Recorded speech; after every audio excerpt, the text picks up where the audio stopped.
Hi. This is my reminder to you to get out in nature as much as you can. Even if you're in the city, I'm sure there's a pocket of nature near you. And I also want to send you the little reminder that I know sometimes in life, maybe you feel like you've arrived, you figured it out. You figured out what works for you. You have everything you need. You're happy and you're free. And then all of a sudden your whole world can get rocked unexpectedly. Like things happen, things break down, or you lose like a lot of motivation when things like this happens. But it's just important to not give up on yourself. This is a great opportunity to really love and nurture you.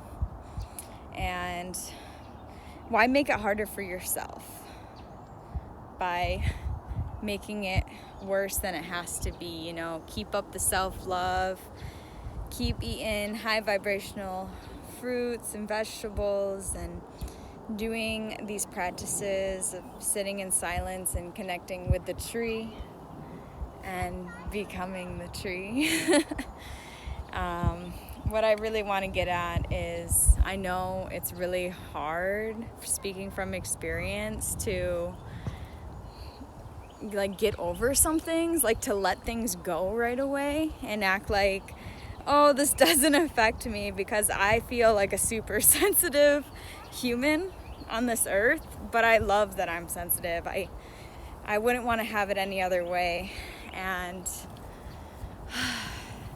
I know things can happen in your life, or maybe someone doesn't feel the same way you feel about something, or you've lost a friend, or something didn't go the way that you really wanted it to go, or you think it would be for a while.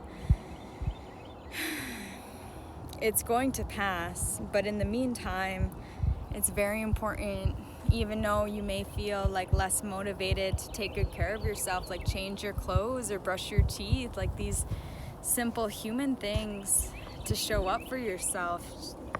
I just want to remind you to not give up.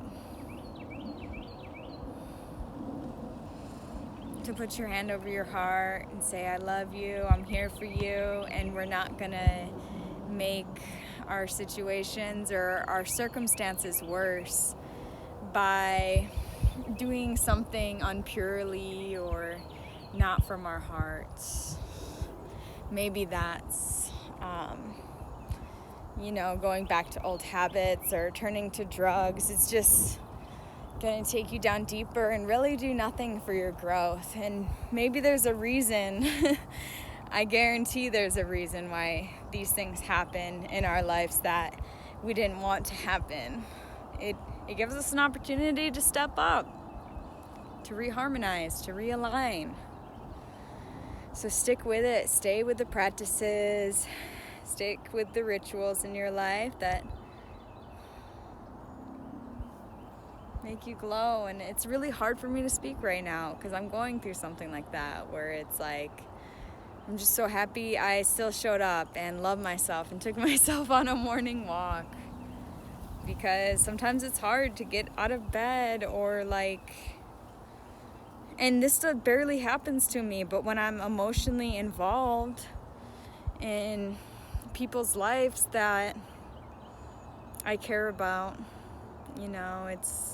it's hard to hear or see people suffer. And I encourage you to just get barefoot and ground. This is something that automatically brings me back to that feeling of nurturing, of loving and care. And I honestly don't know what I would do without nature. I probably feel like I'd want to escape somewhere till I found nature.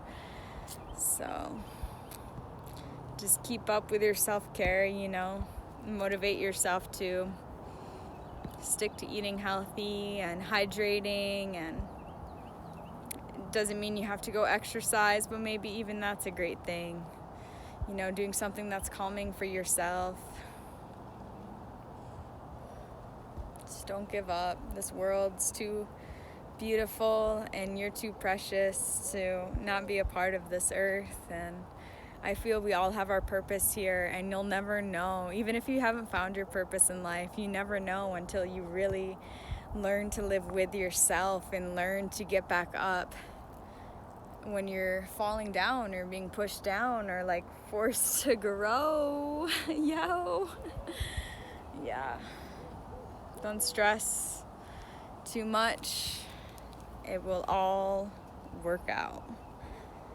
And we don't have to make it worse by experiencing a victim mentality.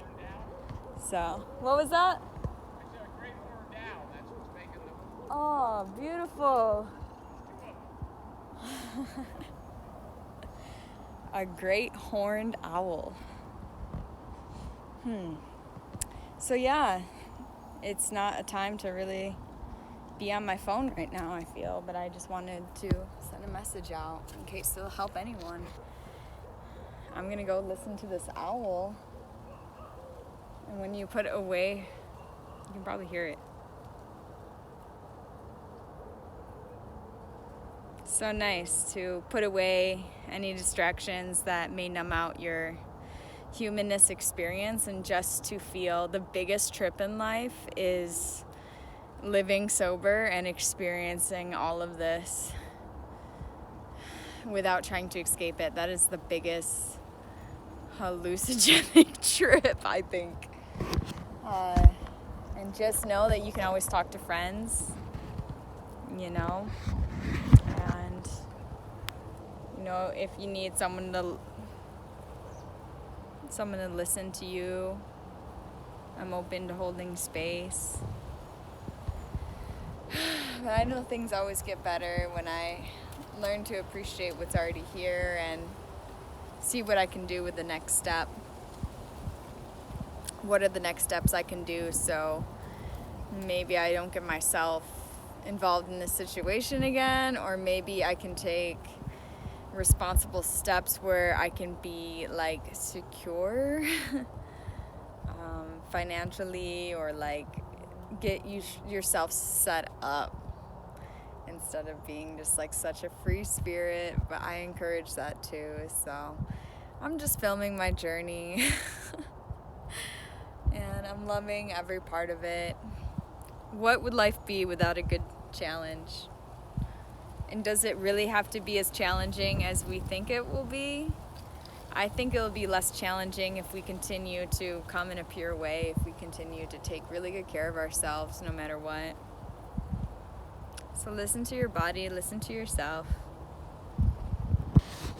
your heart, your mind.